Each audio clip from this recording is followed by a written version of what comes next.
Hello viewers, welcome back to my channel Shraddha's Physics. In this part we will see the introduction to the B, H and M. Go on detail what is B and what is H and M, and that after we will see the relation between B, H and M, and that after we will discuss about BH core, and then we will discuss on the hysteresis loop and the energy losses. Okay. Now let us start.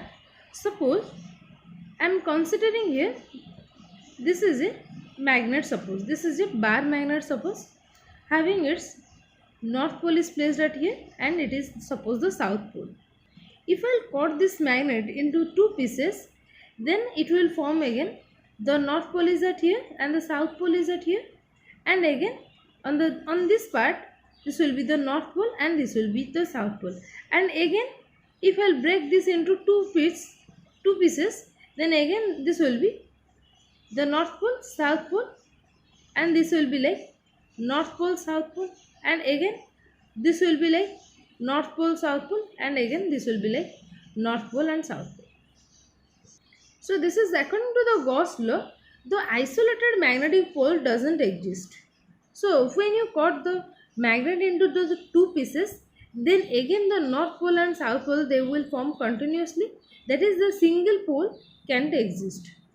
Now we will see some magnetic properties of the matter. Now let us start with the magnetic induction. This magnetic induction is also called as the magnetic flux density or the magnetic field, and it is denoted as capital B vector. This is the magnetic induction or the magnetic flux density or the magnetic field. The magnetic induction, it is defined as the number of magnetic field lines crossing per unit area normally through the magnetic substance. So let us consider this is a magnet. Suppose here this is my magnet. If I place this magnet or the magnetic substance, this is suppose a any magnetic substance, suppose it is placed in a, this is my external magnetic field, then what will happen to this magnetic substance? It will try to oppose this magnetic field. So this magnetic substance, it will try to oppose this magnetic field. So that phenomena of inducing an induced magnetism in this magnetic substance when placed in an external magnetic field is called as the magnetic induction. Now what happened to this magnetic substance?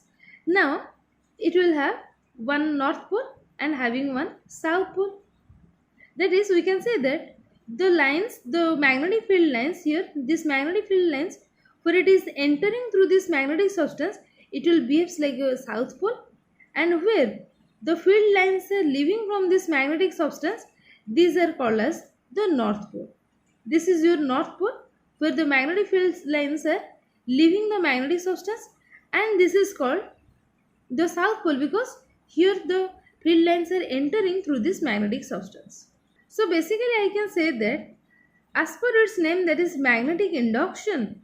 So when you will give an external magnetic field to a magnetic substance, it will just try to oppose that field, or you can say that it will try to induce the magnetic field. So that phenomena of inducing an induced magnetism in a magnetic substance when placed in an external magnetic field is called as the magnetic induction. Okay. So the SI unit of the magnetic field intensity or the magnetic induction is the Tesla, and the CGS unit of B is Gauss, and 1 Tesla equal to 10 power 4 Gauss. Now we will see what is magnetic intensity.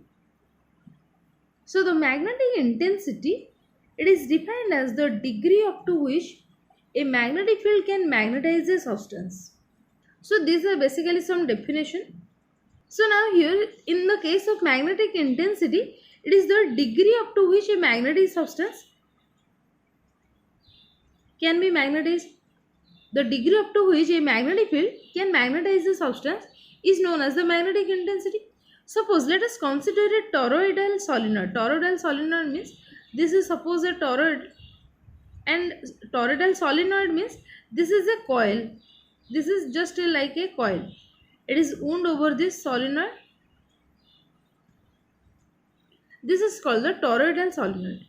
Suppose here in this case the magnetic field intensity is H. So this H will be equal to small n into I. This small n is nothing but the number of turns per unit length. This is the number of turns per unit length. Small n is the number of turns per unit length, and I is the current through the solenoid. The current through the solenoid is I. So this H equal to Ni is the magnetic field intensity, and the magnetic induction B can be written as B equal to mu naught into Ni in case of toroidal solenoid, where this mu naught represents the absolute permeability of the free space. So here this H equal to Ni, if I will put this value Ni equal to H, so this B will be equal to mu naught into H. So this is the relation between the magnetic field intensity and the magnetic field induction, or the magnetic induction, B equal to mu naught H.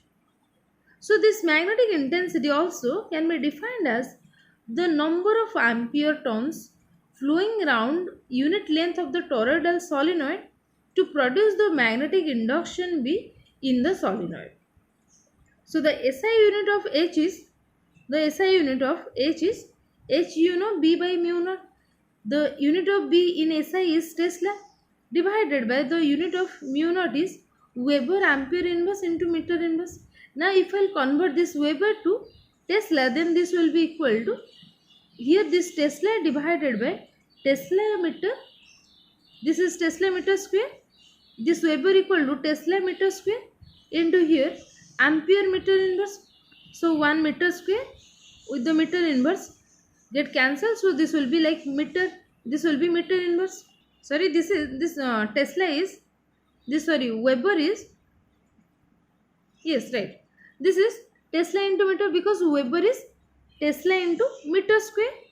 Yes, and here this ampere meter inverse, let me write it clearly so that this is your ampere into meter inverse. Now you can see that this will be Tesla into meter square into meter minus 1, this will be meter. So this is Tesla meter into ampere inverse. Tesla get cancelled, this will be ampere into meter inverse. So basically the unit of H is, that is the magnetic intensity is ampere meter inverse. And in CGS unit of H is oestrad, and this oestrad is nothing but 1 Gauss divided by mu naught. This 1 oestrad equal to 80 ampere into meter inverse. As in case of this magnetic induction, 1 Tesla equal to 10 power 4 Gauss. This is the important relation, 1 Tesla equal to 10 power 4 Gauss. Similarly, 1 oestrad equal to 80 ampere into meter inverse. Now we will see the magnetization vector, that is M, or the magnetic, this is also known as the magnetic moment density vector. Magnetization vector is also known as magnetic moment density vector. This is denoted by capital M. The magnetic dipole moment developed per unit volume of the substance when subjected to a uniform magnetic field is known as the magnetization vector or the intensity of the magnetization. So this is basically, we can write it as this M equal to the dipole moment Pm divided by the total volume V. This is the ratio between the dipole moment with the volume, or this is defined as the magnetic dipole moment developed per unit volume of the substance when subjected to a uniform magnetic field. So this Pm, we know the dipole moment equal to the pole strength into the length of the substance. So this will be, in place of the dipole moment Pm, if I will put M into L, this M into L, so this will Pm equal to ml divided by the volume will be area into the length. So this is ml divided by Al, LL get cancelled, so this will be M divided by M. So this can also be defined as the pole strength per unit area. This magnetization vector also can be defined as the pole strength per area. And the SI unit of M is similar as that of the H, that is the magnetic intensity, and its unit is ampere meter inverse. Okay. This is the magnetization vector, or also known as the intensity of magnetization or the magnetic moment density vector. Now we will see magnetic susceptibility. This magnetic susceptibility is generally represented as, this is your chi. If the substance is placed in the magnetic field, that is magnetic field is H of a solenoid, then the magnetization vector, that is M, is developed in the substance such that M is directly proportional to H. If the substance is placed in the magnetic field of a solenoid, then the magnetization vector is W. So we can say that M is directly proportional to H, or we can write M equal to some proportionality constant chi into H, or this can be written as chi equal to M divided by H, M vector divided by H vector. So this chi is defined as the ratio of the magnetization vector to the magnetic intensity. This susceptibility is the ratio of the magnetization vector to the magnetic intensity. So this susceptibility determines how easily a substance can be magnetized. So this is the physical significance of the susceptibility. So this magnetic susceptibility determines how easily a substance can be magnetized. And this susceptibility has no units and dimensions. Since M and H has same unit, so the chi has no units and dimensions. Now we will see the magnetic permeability. The magnetic permeability it is specially denoted as mu. This is the symbol of mu. This is the magnetic permeability. It is defined as the ratio of the magnetic induction B to the magnetic intensity H. That is mu equal to B by H. Here you can distinguish between the susceptibility and the permeability. In case of your susceptibility, chi equal to M by H. Chi equal to magnetization vector divided by the H magnetic intensity. But in case of the permeability, mu equal to B magnetic induction divided by the magnetic intensity. From this relation you can, this chi equal to M by H and mu equal to B by H, you can calculate the relation between chi and mu. Now the SI unit of mu is Henry meter inverse. The SI unit of the permeability is Henry meter inverse. As you know, this Henry is the unit of inductance. So a material with a higher permeability can thought of storing more magnetic energy. So this is basically magnetic susceptibility and magnetic permeability. Now we will see the relation between B, H and M. Before that, I will tell you about the relative permeability. Let me tell you first. The relative permeability, it is denoted as mu subscript R. Okay, this is mu R. It is the ratio between the permeability mu of a given material to that of the vacuum, that is in mu 0. This mu R is represented as mu divided by mu naught. This mu is the permeability in the material, and mu naught is the absolute permeability or the permeability in vacuum. So this basically relative permeability is the mu R equal to mu by mu naught.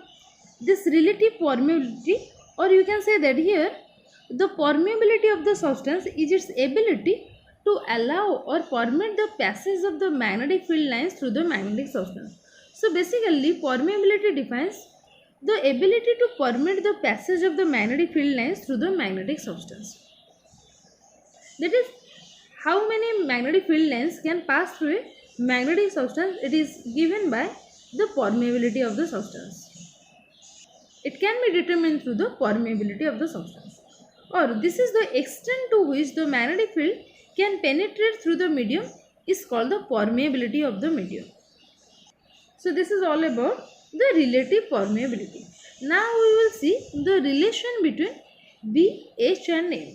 So here the B represents the magnetic induction and H is the magnetic intensity and M represents the magnetization vector. So here the total induction inside the, suppose here we are considering a toroidal solenoid, is due to the net current I and the magnetization M of the material. In case of a toroid, the total induction inside this toroid is because of the net current I and the magnetization M of the material. If I will consider this Im as the, because of the magnetization the current is, suppose Im, this is I, substrate M, current due to the magnetization, and this is also known as the atomic current, then this M can be written as M equal to N into Im. This is for a toroidal solenoid where this small n represents the number of turns per unit length in a toroid. So the total current I total, it is the sum of the true current, that is I, and the magnetization current Im. This is the sum of the true current I and the magnetization current Im. So I total can be written as I plus Im. So the total magnetic induction in the toroid is B equal to, you know the relation, mu naught n into I total, B equal to mu into n into I total. This n is the number of turns per unit length, small n is the number of turns per unit length, and in the place of I total I can put the total current. This total current equal to true current plus magnetization current, that is Im. So mu naught n into I plus Im. Now I can multiply this n inside the bracket, or I can open the bracket. If I multiply this, here is mu naught. If I multiply this n inside, this will be Ni plus n into Im. This Ni is nothing but the H, magnetic intensity. So here I can write this B will be equal to mu naught into, in place of Ni I can write H, and this Nim is nothing but M, that is magnetization vector. So here I can write the M. So here this B equal to mu naught H plus M, mu naught whole into H plus M. So this is the relation between B, H and M. I have already discussed about the relation between this B, H and M. This magnetic induction, it is symbolized by B, and it is associated with all types of currents, and its boundary condition is its normal component are continuous, and the dimension of magnetic induction is m t power minus 2 a power minus 1, and the SI unit of it is Tesla. And similarly for the magnetizing intensity, it is symbolized by H, and it is associated with free or true currents only. And the boundary condition for this H is tangential component are continuous, and the dimension is L minus 1 into A, and the SI unit is ampere meter inverse. The magnetization is symbolized by M, and it is associated with magnetization current only, and the boundary condition is it becomes 0 in vacuum. In vacuum magnetization is 0, and the dimension of it is L minus 1 A, and the SI unit is ampere meter inverse. So there are, basically I can say that a magnetic substance is divided into 4 types actually. This magnetic substance is divided into, here I will consider, suppose these are 3 types. One is dimagnetic material, next is paramagnetic material, and the last one is ferromagnetic material. So these are basically 3 types of magnetic material, or you can say that is ferromagnetic material is also present, but basically here we will discuss about this dimagnetic, paramagnetic and ferromagnetic material. Now here see, in case of the dimagnetic substance, they are feebly magnetized in the direction opposite to the direction of the magnetizing field in which they are placed. And an example are bismuth, zinc, copper, silver, gold, etc. So basically the dimagnetic substance is, first point is it is feebly magnetized, and it is also magnetized in the direction opposite to the magnetizing field in which they are placed. Okay. Now in case of the paramagnetic substance, they are feebly magnetized in the direction of the magnetizing field, but this is somehow higher than that of the dimagnetic material.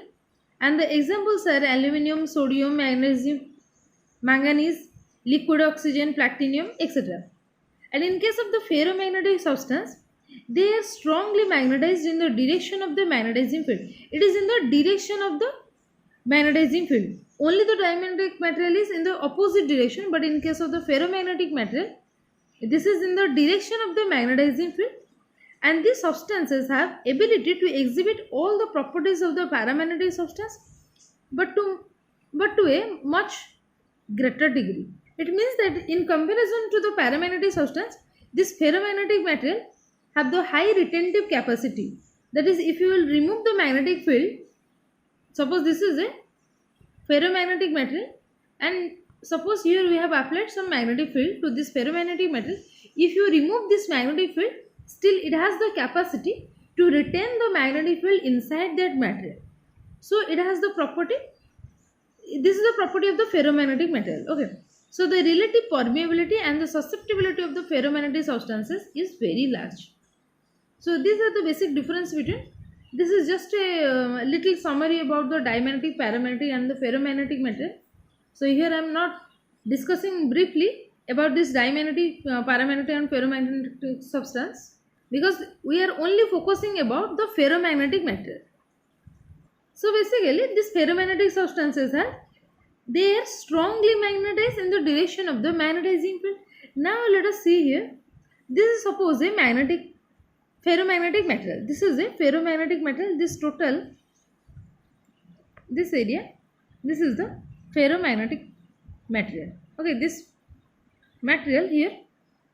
Now you can see that this particular portion, it has been divided into several parts here. So this one part, this is your one domain. This is one domain. I will tell you what is the domain. This is one domain. Sorry. This is one domain, and this one another domain. This is one domain, and so on. The domain means it is a smaller area. This is a enclosed area. You can see here. Suppose here I am considering about this part only. This is a closed area. So in this particular area, the atoms present here, all the atoms of this is your ferromagnetic material. Okay.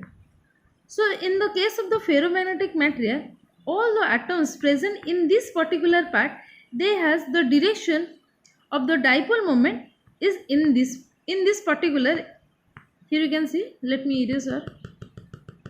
This is in the direction like this. So each atom of the ferromagnetic substances, it behaves inside this, they behaves like a tiny magnet, and they have permanent dipole moment. So the atom interact with one another in such a way that they spontaneously align themselves in a common direction. Okay, if I will consider over a macroscopic volume, suppose this is a macroscopic volume. If I will consider, so in this case you can see this is one domain, this one is another domain, this one is another domain, and so on. There are several domains in this ferromagnetic material. If I will consider in only one domain, if I will consider this one domain is extremely small in size. Okay, this is up to the order of 10 power minus 8 meter cube in volume, and it contains 10 power 11 atomic magnetic dipoles. So each domain, it possesses a small net magnetic dipole moment, as all the magnetic moments in one domain are aligned parallel to each other. But this ferromagnetic substance, it doesn't behave as a magnet, because when the external magnetic field is absent, here you can see that here there is no external magnetic field is given to this ferromagnetic material. Here there is no external magnetic field is given. So the magnetic dipoles, or we can say that the magnetic dipole moments are randomly oriented. So the resultant of this total is 0, because all are in the random direction. The magnetic dipole moments are randomly oriented. So we can say that the resultant magnetic moment in any direction is 0. If I will consider, suppose this domain, this is one domain, suppose we have considered. All the atoms are aligned. Suppose this atom, its direction is like this. Suppose here is one atom, its direction also in the, that is, they are all parallelly aligned. Its magnetic moment is parallelly aligned. So particularly I can say that in this particular domain, it has, if I will consider macroscopically, we can say that the direction of the magnetic moment is in this direction. And similarly you can see for every other domain, or for all this total domain in this ferromagnetic material, they are all randomly oriented. So for this material as a whole we can say that when there is no external magnetic field is given, so the magnetic dipole moment are randomly oriented. It leads to the resultant magnetic moment in this direction is 0. It is 0 when there is no external magnetic field. Now suppose we have given some magnetic field in this direction. Suppose the external magnetic field is given in this direction. Now what will happen? The magnetic moment of the substance, it may increase. So it can be happen, this magnetic moment increase in the two. That is, this magnetic dipole moment, it may increase by the displacement of the boundaries of the domain. That is, this domain boundary, it may increase. This domain boundary, here you can see that this domain boundary, it increases,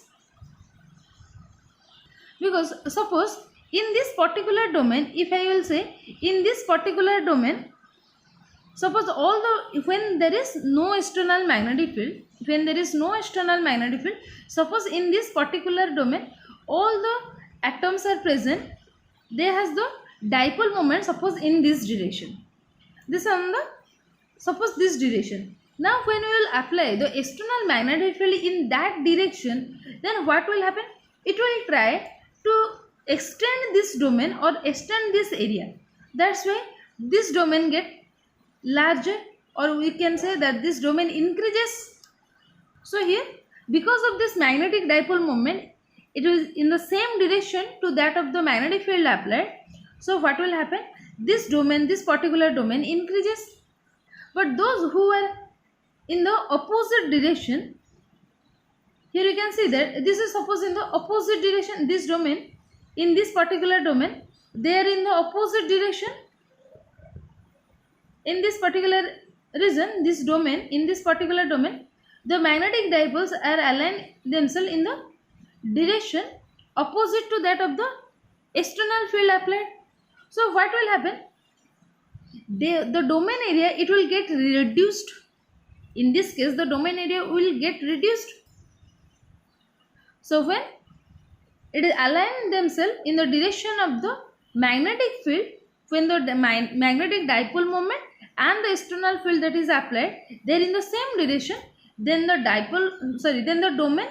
domain area get increases, and when it is just opposite to the direction of the field, that is the dipole moment is just opposite to the direction of the field that is applied, then that field get reduced. So this is first way how the domain can be increased, or we can say that when the external magnetic field is applied, how the magnetic moment of the substance increases. So this is the first case. And the second one is the magnetic dipole moment, it may increase by the rotation of the domain.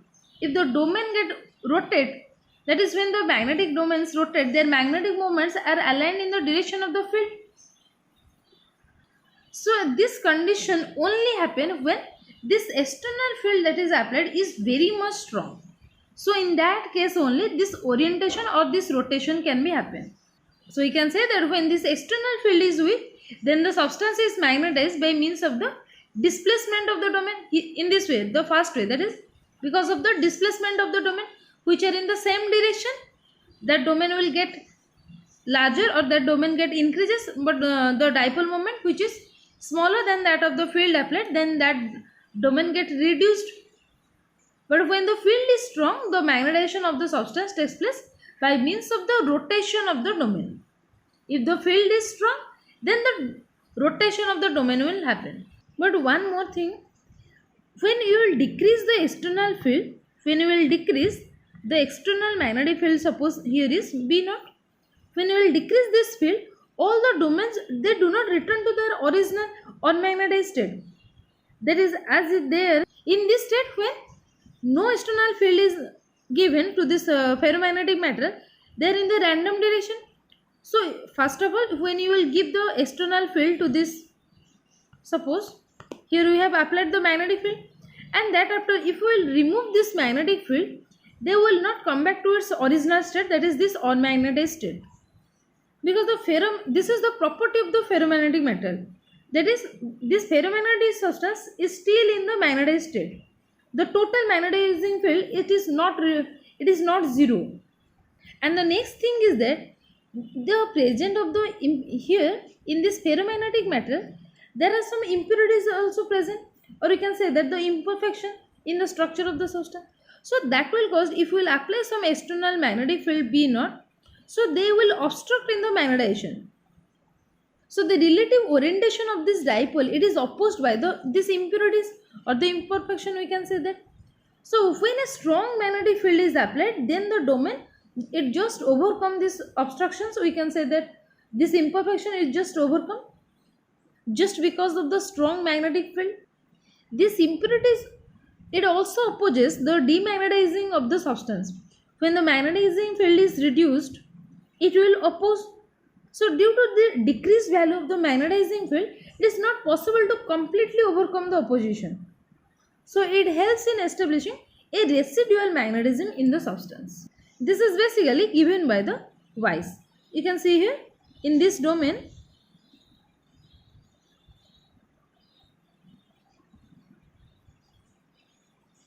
when sufficient magnetic field is applied or strong magnetic field is applied, all the domains will lie in the same direction. So this is the finally the ferromagnetic material behavior.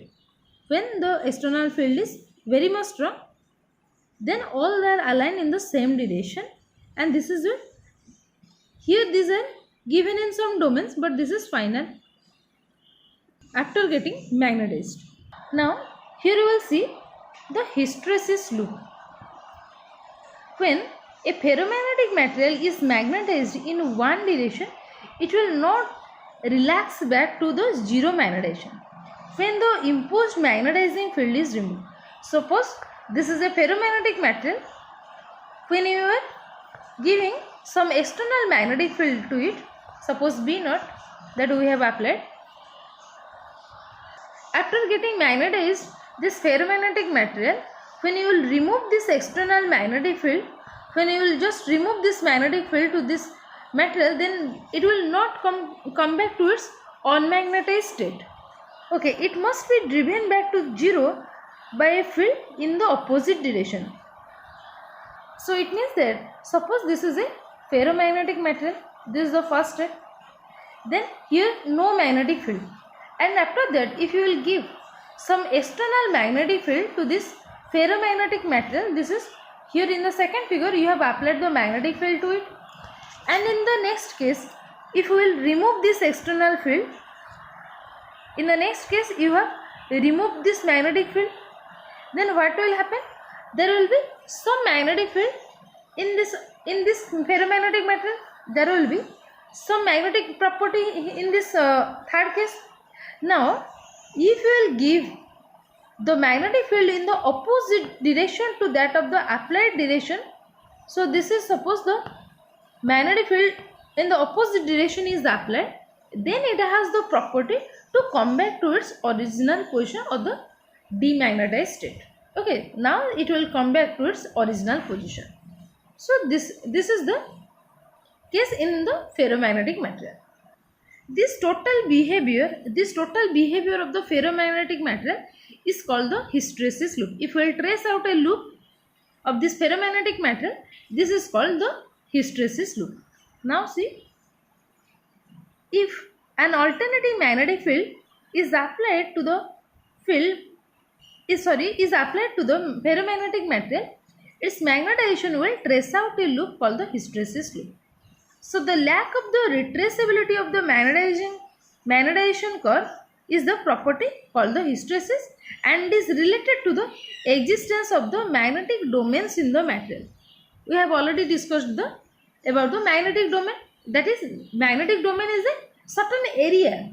This is the certain area in a ferromagnetic material where all the atoms in a, suppose this is my ferromagnetic material. Here I am considering these are my some domains. Okay. So in one particular area, when all the atoms present in this particular area, they are aligned in the same direction, its magnetic dipole moment is aligned in the same direction, then that particular area is called the domain. Suppose here I am just giving the direction like this, it means that all are aligned in this, all the atoms present in this particular domain, they are aligned in this direction. So once the magnetic domains are reoriented, it takes some energy to turn them back again. This property of the ferromagnetic material is useful as a magnetic memory. So it is used in the ferromagnetic memory. Ferromagnetic material are used in the magnetic memory. Some composition of the ferromagnetic material will retain an imposed magnetization indefinitely and are useful as the permanent magnet. So ferromagnetic material are used in the permanent magnet. The magnetic moment aspects of iron and chromium oxide make them useful in audio tape recording and for the magnetic storage of data on the computer disk. Now see the M versus H curve here. Now just concentrate on this loop. This is suppose first part A, this one is B, this region is C and this region is D. So when this is the H and this is the M, we have already discussed about this H is magnetizing field and M is the magnetization vector. So starting from the 0, let me change the color, just a minute. So starting from the 0, it will reach at this point. So this is the saturation point. Suppose when you will increase the magnetic field, that is H, if you will increase the for a ferromagnetic material, if you will increase this H value, then it will after some time it will reach to this saturation level when all the magnetic domains are aligned with the direction of the field. So you can see here in this particular, here you can see in this ferromagnetic material, in all the domains you can see they are aligned in the same direction. And now if you will increase the magnetic field further, if you will increase further, this ferromagnetic material retain a considerable degree of magnetization, or you can say that it will remember the previous state of magnetization, or I can say that it will only reaches to this point. Now see for this B part. So at this point when H equal to 0, you can see at this H equal to 0, M is not equal to 0. So a ferromagnetic material is not fully demagnetized and only the partial domain reorientation happens. So now we can see that in this part when you will give the field in the opposite direction, then what will happen? So in this direction when we will increase the, when we will give the field in the opposite direction from the 0 to this direction, now this ferromagnetic material domains get reoriented. Now you can see that here in all the domains they are in random direction. They all are moving in the random direction. When you will give the field in the opposite direction, then they will again move in the opposite direction. They will move in the random direction. That is, they will just try to come back towards original state. Now when you decrease the magnetic field further, so the saturation level in the opposite direction is, here you can see the saturation level in the opposite direction to the field. So here all the domains there you can see, compare with the A with the C. Here they are in this direction, but here they will just try to oriented in this particular direction, that is just opposite to that. Now in the last case, that is in this D part, in this D, now we need a strong magnetic field. To this ferromagnetic material so that it will come back to its original position. Now we will give a strong magnetic field now so that it will come back to its original position. Now we can see this is the original position, that is there in the all are in the random direction. This is called the cohesive field. Here this HC, here this point is called the cohesive field.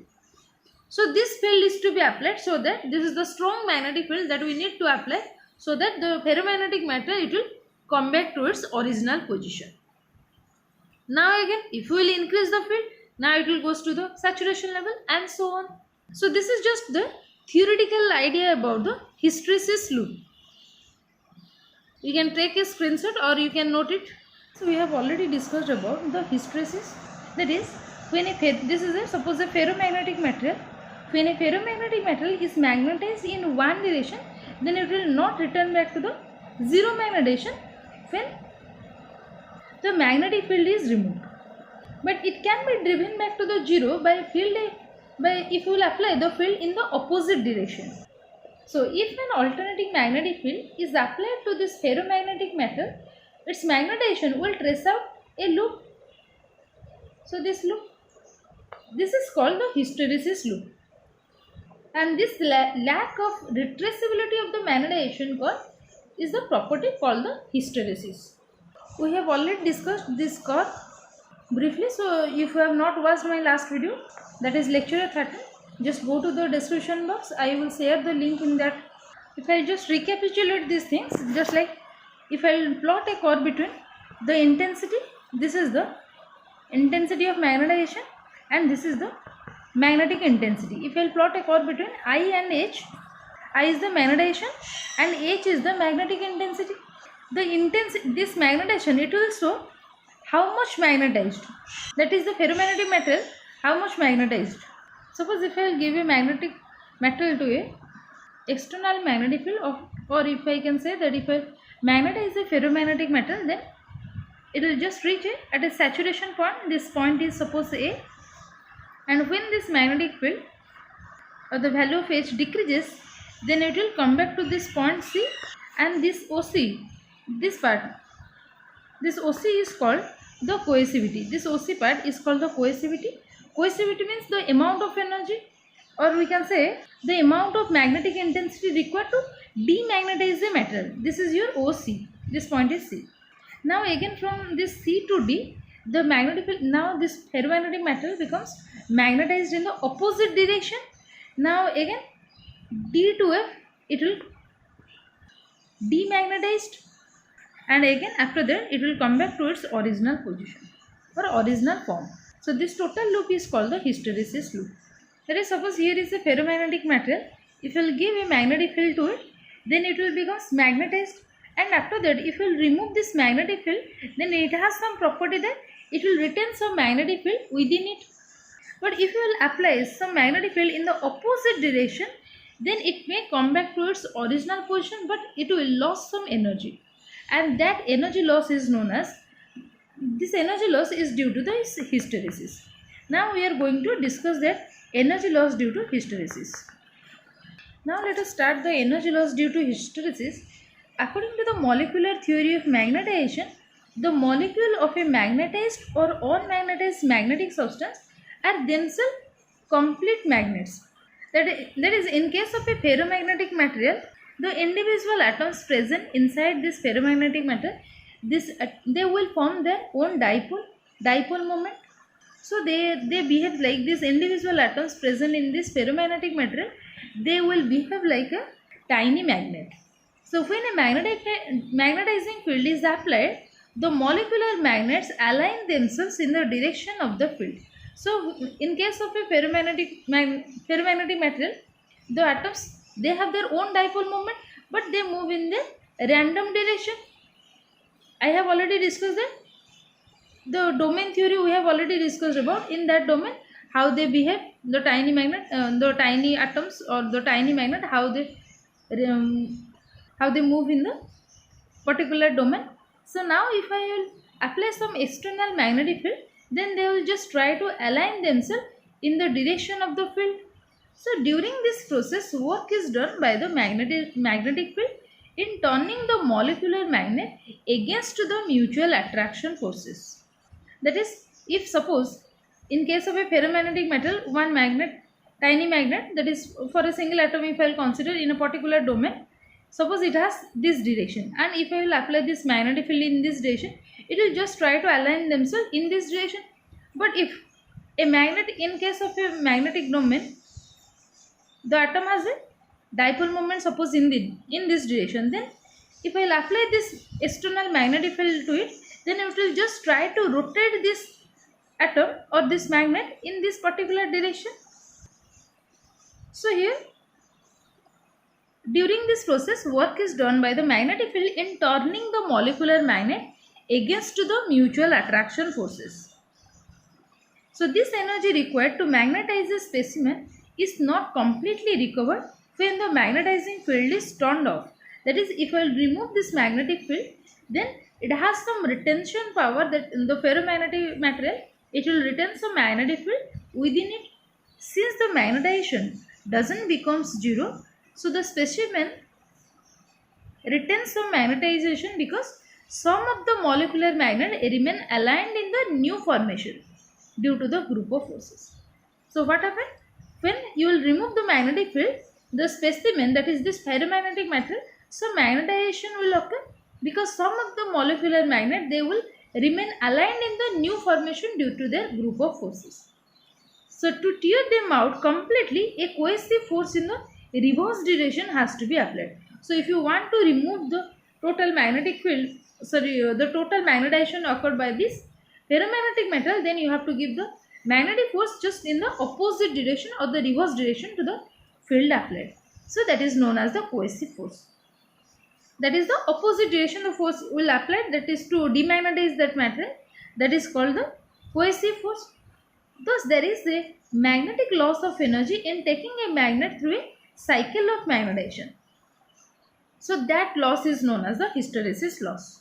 Now, here we will calculate the loss of energy. Consider a magnetic material having n molecular magnets per unit volume. Let small m be the magnetic moments of each elementary magnet and theta be the angle which its axis makes with the direction of the magnetizing field H. Then the magnetic moment per unit volume parallel to the field is, so if you will calculate the magnetic moment, then m will be equal to the sum over small m into cosine theta. This small m is the elementary, this is the magnetic moment of each elementary magnet. Okay, so this total magnetic moment then can be written as m will be equal to sum over m cos theta. So the magnetic moment per unit volume perpendicular to the direction, here this parallel direction will be, this will be the cos theta, and for the perpendicular direction this will be sum over, this is suppose m prime, then in the perpendicular direction this will be sum over m sin theta. So in the parallel direction the total magnetic moment will be sum over m cos theta, and in the perpendicular direction the total magnetic moment will be sum over m sin theta. And there will be no magnetization in the direction perpendicular to the H. So here this will be theta will be 0, then sin theta will be 0. So this is equal to 0. Now the torque due to the field acting on the dipole moment, when it is inclined at an angle theta to the field, then that torque will be equal to tau equal to mu naught mh sin theta.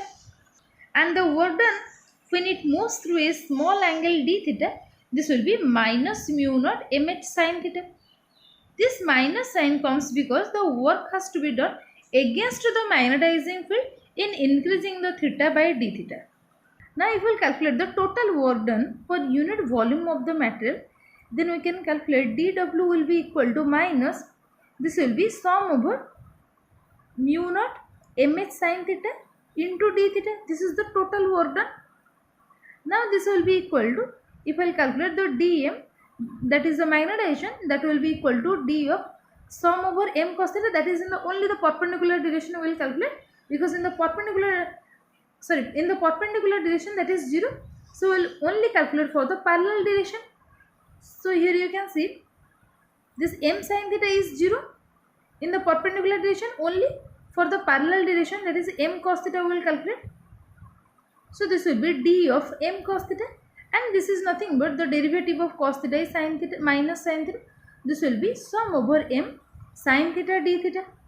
Now if I will put the value of sum over m sin theta d theta here in the equation 4, then this dW will be equal to mu naught h into dm.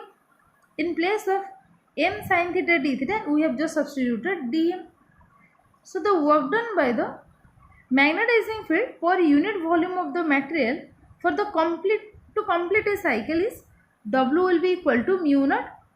We have to just integrate this term, that is dW equal to, the integration of dW is W, that is equal to integration over mu naught h dm. This is for the closed loop for the complete cycle, that is equal to mu naught is taken outside from the integration since it is a constant, into integration over h into dm.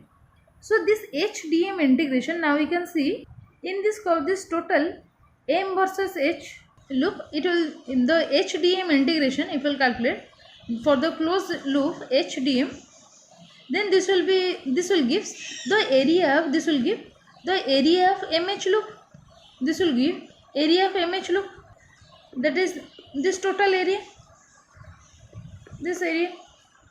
Now the magnetic induction B equal to mu naught into H plus M. In the previous classes, that is I think 11 or 12th video, 11th or 12th lecture, we have already discussed about this relation B equal to mu naught whole into H plus M. That's why this dB will be equal to mu naught whole into dH plus dm. Or we can write this dm will be equal to, if I will calculate here, let me calculate just. So this will be dB divided by mu naught, that is equal to dH plus dm.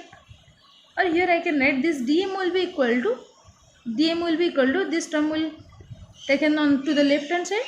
So this will be dm equal to dB by mu naught minus dH. So here you know the W equal to the integration over mu naught into H dm. Now if I put the value of dm in this expression, now this will becomes W equal to mu naught into integration over H whole into, in place of dm we have substituted dB by mu naught minus dH. Or this can be written as this mu naught get cancelled. So in the first term this will be integration over H into dB minus this mu naught will get multiplied with the second term. This will be minus mu naught into integration over H dH. And here you can see that if I plot the curve H against H, then that will be definitely 0, because it will be H against H is this H line against this H line. So this will be always parallel. So that it tends to 0. This part goes to 0. Now this W will be integration over H dB. So this integration over H dB, this will give the area of the BH loop. That is, here you can see the area under the BH loop. This is, so from this what we have concluded is that, so the total burden for the unit volume of the material per cycle is equal to the area of mu naught times the area of the MH loop or area of the BH loop. That is, the work is measured here in the joule per meter cube per cycle, and it is dissipated in the form of heat. The hysteresis loop depends on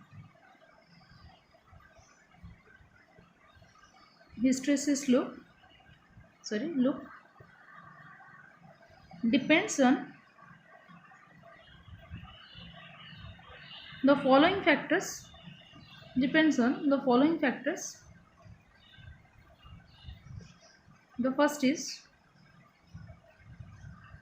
the hysteresis loop is directly proportional to hysteresis loop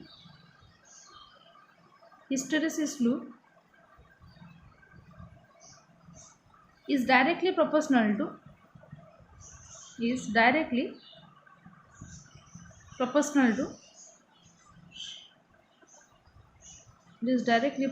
to the area under hysteresis curve. The hysteresis curve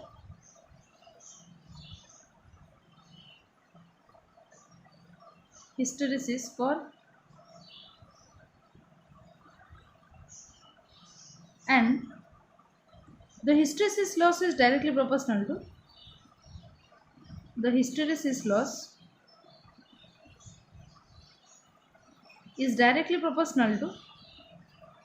the frequency.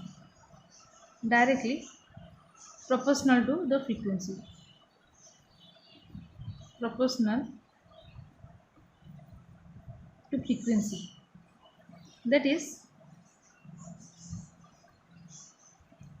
the number of cycles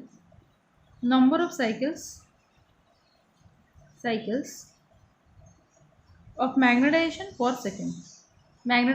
Number of cycles of magnetization per second. And also this hysteresis loss is directly proportional to the hysteresis loss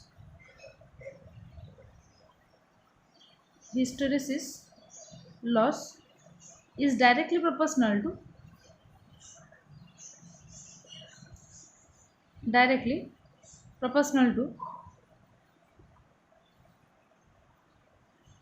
the hysteresis loss is directly proportional to the volume of the substance. to the volume of the substance.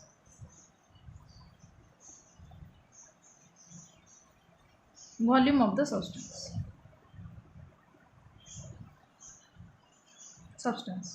So basically the hysteresis loop, it depends on the area under the hysteresis curve, it depends on the frequency, and it also depends on the volume of the substance. So the total work done that we have calculated, that is the energy loss during the hysteresis loop, that is similar to this area under this MH curve, mu naught times the area under this MH curve, and this can be said that the total work done the energy loss during the hysteresis or the hysteresis is equal to the area under this BH curve. So this is all about the energy loss during the hysteresis, or basically we can say that in a simple sentence, that is when we just give a magnetic field in the opposite direction, that is the cohesive force is given to a ferromagnetic material, then in that case this ferromagnetic material just come back to its original position, and during this process it will this complete cycle, we can say that first of all it will first magnetize, we will first magnetize the ferromagnetic material, and if I remove this magnetic field, that after it will retain some magnetic field within it. So to remove that magnetic field, we are applying some cohesive force or the force in the opposite direction to the ferromagnetic material. So in this complete cycle, it will lose its magnetic property, or it will lose this magnetic field that is contained because of this external field that is applied, or this will becomes demagnetized because of this cohesive force, and during this complete cycle there will be loss of energy, and that loss of energy is called the hysteresis loss. This is all for today. Thank you all.